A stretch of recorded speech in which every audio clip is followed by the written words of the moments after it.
Vale, vamos a desgranar esto. Bienvenidos a un nuevo análisis a fondo. Hoy tenemos sobre la mesa un material de origen que, sinceramente, parece sacado de la mente del mejor guionista de ciencia ficción, pero que se presenta como una decodificación literal de nuestra propia historia.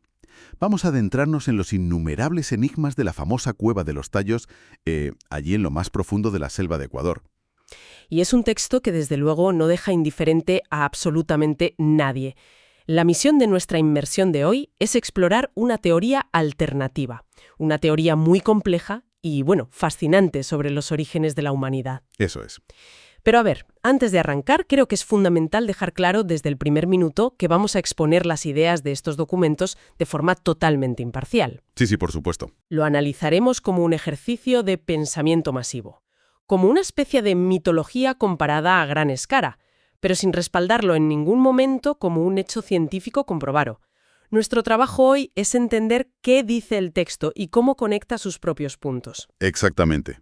El objetivo es destripar lo que afirman las fuentes, manteniendo el rigor de nuestro análisis, pero abriendo la mente a las posibilidades narrativas que plantea.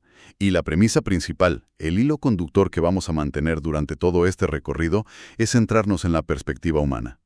Queremos despejar uno a uno todos los enigmas que se nos plantean, porque la gran pregunta que flota sobre todo el documento es, ¿por qué los seres humanos somos los protagonistas absolutos de este supuesto búnker ancestral? Es que esa es la clave. Claro, y el material la arranca describiendo como una simple placa de metal, si se interpreta bajo una luz radicalmente distinta, pues podría reescribir toda la historia conocida de un plumazo. Lo fascinante aquí es el contexto temporal tan específico en el que las fuentes sitúan este relato.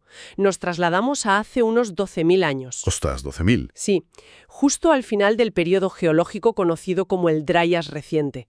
Para que quede claro el escenario de esa época, el Dryas reciente fue un momento donde el planeta, que venía calentándose tras la edad de hielo, de repente sufrió una glaciación abrupta y violenta. Un caos climático total. Absoluto. Hablamos de extinciones masivas de megafauna, niveles del mar subiendo y bajando drásticamente, un clima completamente enloquecido. Y el texto utiliza este telón de fondo de cataclismo global para presentar a una civilización avanzadísima que se enfrentaba a su inminente extinción. Es el escenario apocalíptico perfecto, la verdad. Y la prueba del delito, digamos, la evidencia física que utiliza la fuente para arrancar esta narrativa, es la famosa placa 100.238. Esa misma. Es una pieza que proviene de la controvertida colección del padre Crespi, allí en Ecuador. La descripción visual que ofrece el texto de esta placa tiene mucha tela. Ya lo creo. En el centro del grabado hay una figura imponente, un ser de gran estatura al que el texto denomina un instructor o directamente un gigante. Según la interpretación arqueológica tradicional, uno vería esto y pensaría, es una deidad recibiendo ofrendas de sus súbditos. Claro, lo típico. La fuente le da un giro de 180 grados. Afirma que este ser está operando tecnología. Y no cualquier tecnología. Son paneles de control de sistemas defensivos. No está arrojando bombas al mundo, sino que está manipulando escudos para proteger algo que está debajo de él. Y ese algo que está protegiendo es lo que nos ayuda a despejar el primer gran enigma de esta inmersión. A los lados de este instructor gigante, la placa muestra figuras humanas mucho más pequeñas que parecen tener los brazos en alto. Como si rezaran, ¿no? Claro, la interpretación habitual diría que están adorando al sol o rezando a sus dioses. Sin embargo, la fuente señala un detalle arquitectónico que es crucial. Estas figuras humanas están encajonadas dentro de estructuras escalonadas, es decir, están bajo tierra, refugiándose dentro de pirámides. Fíjate que eso cambia por completo el paradigma que tenemos asimilado. Si seguimos esta lógica, las pirámides no serían para nada tumbas monumentales diseñadas para la vanidad de faraones o reyes mesoamericanos. Serían búnkeres. Así es. Búnkeres de supervivencia extrema. La teoría expuesta en el texto sugiere que las pirámides, ya sean las de Egipto, las de Centroamérica o las que supuestamente estarían ocultas en la selva amazónica, pues funcionaban en realidad como inmensas cámaras de descompresión. ¡Madre mía! Eran esclusas blindadas de entrada a gigantescos mundos intraterrenos, como sería la inmensa red de la Cueva de los Tallos. Eran el caparazón protector de piedra maciza para resistir un ataque exterior masivo o un evento de extinción. Menuda teoría. Es espectacular, ¿eh? El texto conecta esta imagen de la placa, donde además se ven lo que describen como serpientes de energía surcando el cielo, y un sol y una luna sobre un exterior aparentemente inhabitable, lo conecta con mitos de todo el mundo que hablan de un bombardeo global. Ujú. Y aquí, las fuentes tiran de textos clásicos que son una pasada. Hablamos del Mahabharata de la India, que describe con pelos y señales el arma Brahmastra. El texto antiguo literalmente habla de un proyectil con el brillo de 10.000 soles que arrasaba ciudades enteras. Y que envenenaba el agua. Exacto, envenenaba el agua, dejaba la tierra estéril, haciendo que a la gente se le cayeran el pelo y las uñas. Suena terriblemente a radiación nuclear, ¿verdad? Totalmente. Y la correlación con otras culturas distantes es un pilar central del material que estamos analizando.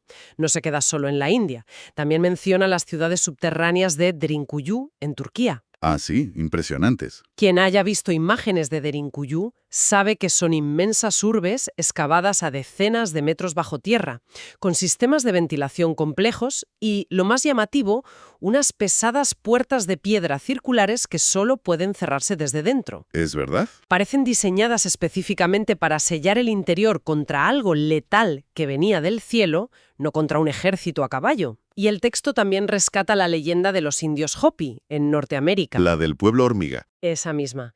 Relata cómo una raza llamada el pueblo hormiga salvó a la humanidad del fuego celestial guiándolos hacia profundas cuevas subterráneas. Y curiosamente, el ser central de la placa de Crespi, con ese extraño casco protector y extremidades largas, encaja visualmente con esa descripción tribal. Todo parece ir encajando en el puzzle de la fuente.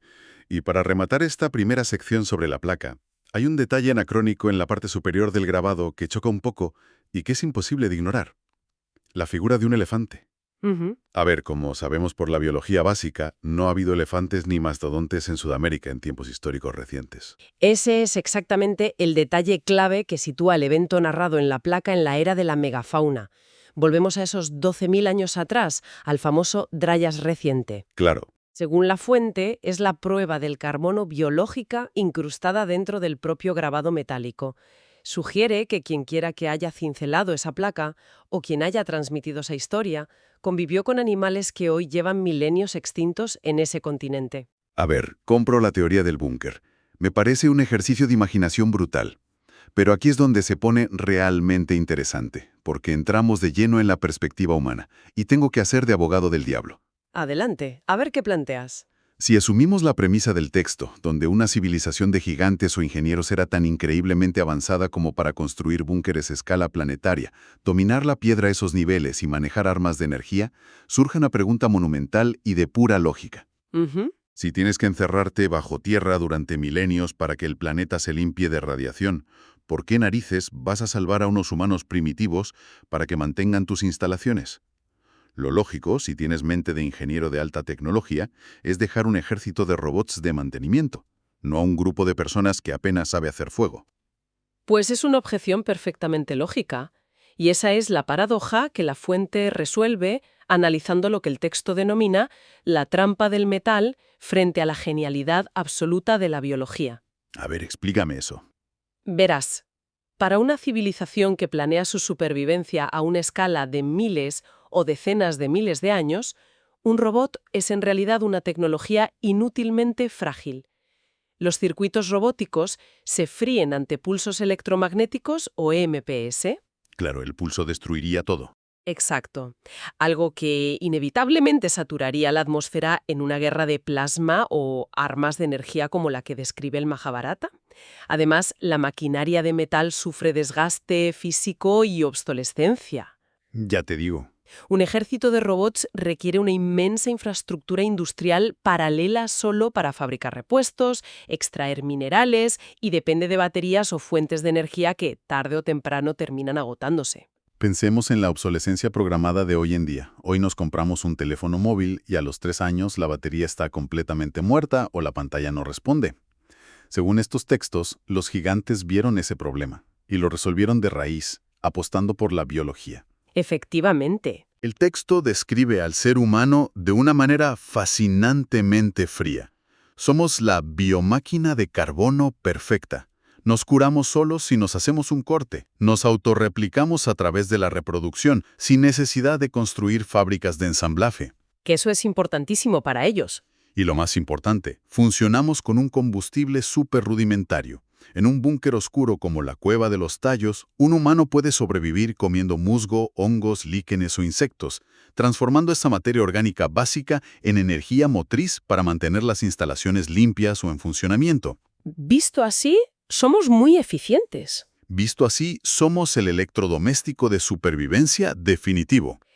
Es una visión extremadamente utilitaria, casi escalofriante, pero que despeja perfectamente el enigma biológico de nuestro papel en esta historia. Éramos el personal de mantenimiento que se alimenta solo. Madre mía. Pero el texto no se queda ahí. Va un paso más allá y entra en el terreno de la genética avanzada. Aborda un misterio científico real, que es el hecho de que la ciencia actual considera que aproximadamente el 98% del ADN humano es ADN basura. Sí, las secuencias que no codifican. Exacto. Secuencias que aparentemente no codifican proteínas ni tienen una función activa obvia. Pues la teoría alternativa que estamos repasando postula que ese 98% no es basura evolutiva en absoluto. Es, de hecho, un disco duro de almacenamiento masivo. Espera un momento. ¿Me estás diciendo que en lugar de grabar sus datos críticos en un servidor de cristal de cuarzo o en esas láminas de oro de las que hablaremos luego, decidieron meter toda su base de datos en la cadena genética de un primate modificado? Eso es lo que propone la fuente. Según el material, los gigantes utilizaron todo ese inmenso espacio vacío en nuestro código genético para guardar la copia de seguridad de su civilización. Estaríamos hablando de que llevamos dentro coordenadas estelares, la historia completa de la guerra cósmica y los códigos fuente de su tecnología. Literalmente. Básicamente, la humanidad entera sería un archivo zip ambulante. Pero claro, la gran duda es cómo justifica el texto que esa información no mute, se corrompa o se pierda con la evolución natural a lo largo de 12 milenios. Ahí es donde entra la parte más oscura de esta manipulación biológica. Para asegurar que este archivo humano no se saliera de control ni mutara imprevisiblemente, la fuente detalla cómo se nos implantaron una serie de potentes limitadores genéticos. ¿Limitadores? Sí, habla de un proceso comparable, pero infinitamente superior a la tecnología de edición genética CRISPR que empezamos a usar hoy en día. El texto sugiere, por ejemplo, que se acortaron deliberadamente nuestros telómeros. Los extremos de los cromosomas. Correcto. Los telómeros son como los capuchones de los cordones de los zapatos al final de nuestros cromosomas. Cada vez que las células se dividen, se acortan, dictando nuestro envejecimiento. Al limitar artificialmente la esperanza de vida humana a unos 70 o 90 años, estos ingenieros se aseguraban de que ningún individuo humano pudiera vivir lo suficiente como para acumular un poder, una sabiduría o una ambición que amenazara la estructura del sistema. Es un mecanismo de control de versiones brutal. Si lo piensas, nadie vive lo suficiente para rebelarse con éxito. Exactamente. Y el material también menciona que alteraron nuestra arquitectura cerebral, separando los hemisferios de nuestro cerebro. Fue una modificación diseñada expresamente para dividir la lógica racional de la intuición creativa, manteniendo a la humanidad en un estado de conflicto interno perpetuo. Una desconexión forzada. Una especie de disonancia cognitiva de fábrica que nos mantiene buscando respuestas constantemente, impidiendo que alcancemos nuestro verdadero y máximo potencial cognitivo de forma natural. Es una medida de seguridad biológica impecable para mantener a los custodios del búnker eficientes en sus tareas manuales, pero lo suficientemente dóciles y confundidos como para no rebelarse contra los creadores. Vale, menuda locura de planteamiento. Pero esto me lleva a otra duda gigantesca que plantea el texto. Entonces, ¿qué significa todo esto para los grandes mitos de la humanidad? Es una buena pregunta. Porque el material no se detiene en la biología de la cueva, sino que se atreve a intentar ubicar a todos los dioses de la antigüedad, en especial al panteón griego, dentro de este mismo relato de ciencia ficción. Intenta organizar a seres mitológicos en una especie de cadena de mando militar e industrial muy estricta. ¿Cómo encaja Zeus en un búnker de Ecuador? Si conectamos esto con el panorama general que plantea la fuente, la estructura jerárquica que proponen deja de ser mágica para volverse puramente corporativa y militar. A ver. En la cúspide absoluta de esta pirámide de mando estarían los titanes. El texto no los describe como esos monstruos físicos gigantescos que nos pinta Hollywood, sino como los arquitectos. Serían fuerzas primordiales, o quizá entidades interdimensionales, que dominaban y manipulaban las leyes físicas básicas, como la gravedad o el electromagnetismo. Ellos habrían sido los creadores del plano maestro de la existencia, Incluyendo el diseño del ADN, entiendo. incluyendo el diseño de ingeniería del propio ADN, sí.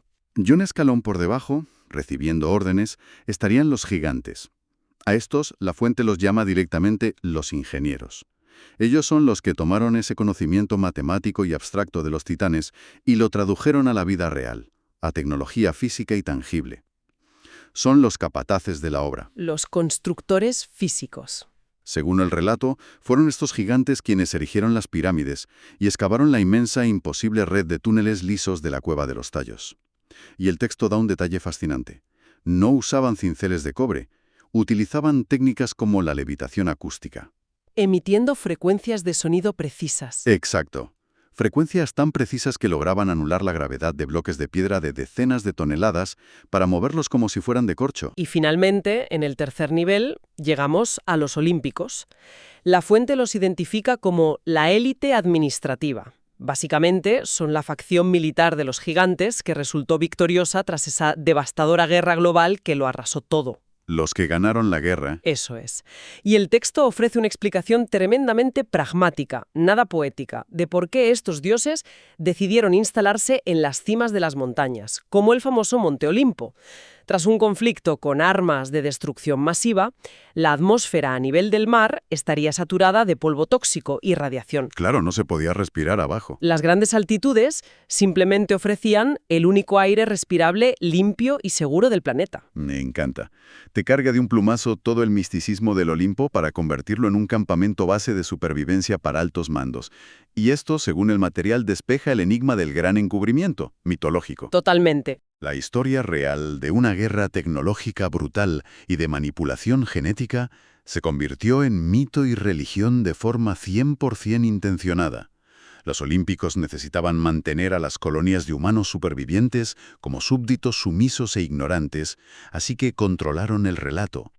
Es una reinterpretación sistemática, donde los supuestos poderes divinos se ven bajo un prisma estrictamente tecnológico. Pensemos en ello. Zeus no lanzaba rayos mágicos generados por su ira. Era armamento. Simplemente era el comandante que tenía el control de los satélites o las armas de energía dirigida de alta potencia. Poseidón no era un dios místico del mar con un tridente de oro. Era el ingeniero en jefe, administrador de las vastas redes de aguas subterráneas y los conductos de refrigeración inundados que conectaban los búnkeres. Ostras. ¿Y Hades? Y Hades, que en la mitología es desterrado al oscuro inframundo, era en realidad el alcaide general. Su función era vigilar los niveles más profundos de los búnkeres, asegurándose de que la población humana de mantenimiento no accediera a la zona de tecnología restringida. Es ver la mitología griega como un aburrido manual de procedimientos de emergencia militar que ha sido mal traducido y adornado durante siglos de tradición oral. Y el ejemplo más revelador que da la fuente, y que me parece brillante narrativamente, es cómo le dan la vuelta al mito de Prometeo. Esa parte es fascinante. En la versión clásica que todos estudiamos, el titán Prometeo roba el fuego sagrado de los dioses, se lo entrega a los mortales para que prosperen, y Zeus lo castiga encadenándolo a una roca. Pero bajo la óptica de este texto, el fuego no es una llama de combustión física para asar carne. Para nada. Prometeo robó la chispa de la conciencia, el código fuente del ADN y los esquemas de la tecnología de los olímpicos. Se lo entregó a la humanidad para intentar liberarnos de ese estado de servidumbre genética. Y para evitar que la élite lo destruyera, escondió esas copias de seguridad en lugares recónditos y ultraprofundos del planeta, como por ejemplo las entrañas de la Cueva de los Tallos. Lo cual nos sirve de puente perfecto para examinar las pruebas físicas. Porque toda esta inmensa arquitectura teórica se desplomaría si no hubiera algo tangible. Y el material dedica una buena parte a enumerar objetos concretos que supuestamente fueron extraídos de esa cueva en Ecuador y que desafían frontalmente lo que sabemos de historia. Así es. El texto repasa evidencia material que pondría a sudar a cualquier arqueólogo tradicional. Destaca en primer lugar una pieza totalmente asombrosa documentada en la colección del padre Crespi, la famosa corona gigante. Se describe como una corona de oro macizo, bellamente trabajada, pero con un diámetro geométricamente imposible para encajar en un cráneo humano convencional. Te bailaría en la cabeza. Para la fuente, esto no es un objeto ceremonial decorativo, es una prueba irrefutable de que existió físicamente una élite de ingenieros de gran estatura y cráneos alargados que caminaban entre nosotros dirigiendo estos refugios. Y junto a este tipo de artefactos anómalos, llegamos al verdadero corazón de este misterio y de la leyenda de los tallos: la mítica Biblioteca de Oro. El texto relata el supuesto hallazgo de miles de pesadas láminas metálicas fabricadas en aleaciones puras de oro y plata. Y oro puro, además. Sí, y la justificación que da la fuente de por qué usar planchas de oro para escribir libros es de nuevo puramente ingenieril y lógica. Si estás en un entorno intraterreno, selvático, con humedades cercanas al 100% y filtraciones constantes, cualquier registro histórico escrito en papel, papiro o pergamino se pudriría en cuestión de décadas. No duraría nada. Incluso la piedra terminaría erosionada o cubierta de musgo. Los metales inalterables, que no se oxidan y que además son excelentes conductores eléctricos, eran la única solución lógica y permanente para asegurar que el manual de instrucciones de su civilización superara el test del tiempo. El texto detalla que en esas láminas de oro no hay simples grabados de animales o arte decorativo. Habla de mapas estelares complejos y, agárrate, lo que parecen ser intrincados circuitos electrónicos de alta densidad que a simple vista están camuflados bajo la apariencia de una primitiva escritura cuneiforme. Increíble. Literalmente, el fuego de la información de Prometeo estampado en oro inmutable. Y claro, el relato nos dice que unos hallazgos de este calibre tectónico no podían pasar desapercibidos bajo el radar de las grandes potencias mundiales durante la Guerra Fría. Es aquí donde el material dedica un apartado extenso a la famosa y muy real expedición británico-ecuatoriana del año 1976. Una expedición colosal que cuenta con un factor que siempre ha sido combustible puro para las teorías de conspiración: la participación directa y sobre el terreno de Neil Armstrong. Nada menos. Apenas unos años después de ser el primer ser humano en pisar la Luna. El texto subraya la extrañeza monumental de la situación.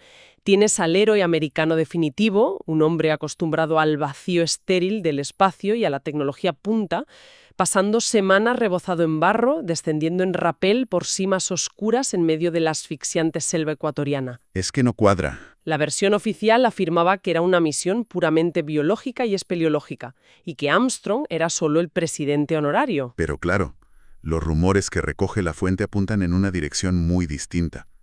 Sugieren que Armstrong no bajó a las profundidades de la Tierra buscando descubrir una nueva especie de murciélago ciego. Iba a la caza directa de esa tecnología de los antiguos astronautas. Tenía sentido enviar a alguien como él. Exacto. Alguien que había estado en el espacio exterior era el candidato ideal para identificar restos de tecnología avanzada que no pertenecía a este mundo. El relato menciona que al finalizar la expedición militarizada, decenas de cajas de madera extrapesadas y fuertemente selladas fueron extraídas de la zona por efectivos de las Fuerzas Especiales del Ejército Británico. Y llevadas a aviones militares. Llevadas directamente a aviones militares. El contenido exacto de esas cajas nunca ha sido revelado ni catalogado de forma transparente de cara al público. Para el texto todo encaja a la perfección dentro de la idea de un inmenso encubrimiento sostenido por las élites gubernamentales modernas, Cuyo objetivo es monopolizar la tecnología. cuyo único objetivo es monopolizar y aplicar ingeniería inversa a la antigua tecnología de los gigantes antes de que salga a la luz. Así que si damos un paso atrás y reunimos todas las piezas de este colosal y alucinante rompecabezas, la fuente nos presenta un panorama donde la cueva de los tallos trasciende por completo el ámbito de la simple geología. Deja de ser una formación natural curiosa o un capricho del agua sobre la roca caliza. ¿Se convierte en algo mucho más trascendental? Se nos plantea con total seriedad como el nodo principal del búnker de supervivencia más antiguo, sofisticado y desesperado de la historia de la humanidad. Es una recapitulación brutal. Según los textos que hemos analizado hoy, nosotros, y cualquiera que nos escucha prestando atención, seríamos básicamente los descendientes biotecnológicos de un proyecto de emergencia a escala planetaria. biomáquinas. Somos esas máquinas hechas de carbono, diseñadas meticulosamente, limitadas genéticamente para no dar problemas, pero dotadas de la resiliencia necesaria para resistir un apocalipsis de fuego y radiación que barrió la superficie de la Tierra hace 12 milenios. El búnker nos salvó la vida. Nos dio refugio en las profundidades, pero el precio a pagar fue carísimo. Nos costó la memoria. Nos costó la memoria colectiva de quiénes éramos realmente y de nuestro verdadero potencial. Y esto plantea una pregunta de fondo profundamente filosófica para quien nos escucha. Al adentrarnos en estos terrenos pantanosos de la arqueología alternativa, se nos invita a mirarnos al espejo, a observar nuestra propia biología y a releer en nuestras tradiciones mitológicas más antiguas con unos ojos completamente nuevos. Desde luego. Independientemente del escepticismo o la veracidad científica que le apliquemos, es innegable que esta narrativa logra encontrar un sentido asombrosamente estructurado y coherente en el aparente caos de los mitos fundacionales y los artefactos inexplicables del mundo. Le otorga a la humanidad un propósito, un diseño casi poético dentro de la inmensidad y el misterio del cosmos. Es una locura de viaje por las costuras ocultas de la historia no contada. Y para cerrar definitivamente nuestra inmersión de hoy, y siguiendo la estela de todas estas ideas vertiginosas que plantea el material, resulta un ejercicio fascinante dejar en el aire una última reflexión. A ver, si partimos de esa base y consideramos válida la premisa central de que ese 98% de nuestro famoso ADN basura es realmente un inmenso archivo comprimido lleno de datos, que está latente. ¿Sí? Y si además recordamos que, según la teoría, los gigantes manipulaban la materia y abrían los túneles utilizando frecuencias de sonido sumamente específicas, el material sugiere que ese código genético podría estar diseñado para despertar al verse expuesto a la vibración acústica correcta. Lo cual nos lleva a la pregunta del millón. En medio de nuestro ruidoso mundo hiperconectado de hoy en día que está completamente saturado de ondas electromagnéticas, redes de telefonía de alta frecuencia, radares y una incesante contaminación acústica industrial y digital. Es un mar de frecuencias constante. ¿Qué frecuencias, de qué antenas o tecnologías modernas podrían, por puro accidente y sin que nadie en ningún laboratorio se dé cuenta, estar rozando el espectro exacto y a punto de emitir la señal que despierte de golpe ese código ancestral que lleva 12.000 años dormido dentro de cada una de nuestras células biológicas? Es una idea, sin duda, que te deja mirando de reojo al router del salón y lista para quedarse resonando mucho después de apagar el audio. Absolutamente. Y con esa inquietud latente, hasta aquí llega nuestro análisis a fondo de hoy. Nos escuchamos en la próxima inmersión.